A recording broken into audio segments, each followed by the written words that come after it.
ভাই চলেন আমরা কোথাও থেকে ঘুরে আসি। হ, ঠিকই কইছস, চল কোথাও থেকে ঘুরে আসি। ভাই কিছু কইলে আপনি ডেলে এত নাচানাচি করেন কি লেগা? কি সমস্যা আপনার? কি হলো রানা, তুমি এভাবে কথা বলতেছো কেন? এইভাবে বলবো না ভাই। আপনি কিছু কইলে এরকম করেন, আপনি তো আমার সম্পর্কে জানেন, তারপরেও আপনার আমার সাথে এরকম করলে কি হবে? আপনি তো জানেনই আমার ফ্যামিলির কি অবস্থা, মধ্যবিত্ত ছেলেদের কত কষ্ট করতে, এটা আপনি জানেন না? না, জানি না, কি সমস্যা ক। সমস্যা কিছুই না ভাই, আবার সবই সমস্যা। আপনি জানেন আমি কয় টাকা বেতন পাই? আমার সংসার চালানো লাগে, বাপের ঔষধ, মার চিকিৎসা, ছোট বোনটার বিয়ে দিতে পারতাছি না যৌতুকের অভাবে। এই রোজার ঈদে ফ্যামিলির কাউরে কিছু কিনা দিতে পারি নাই। সামনে আবার কুরবানির ঈদ, কি করবো আমি টেনশনে আছি।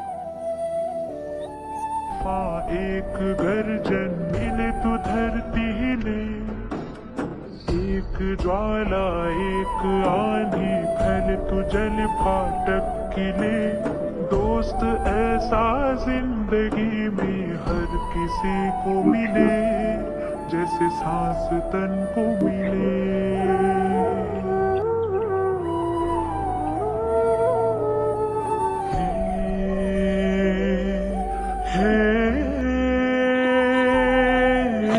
झंझा जंगल में कसोटा दंगल में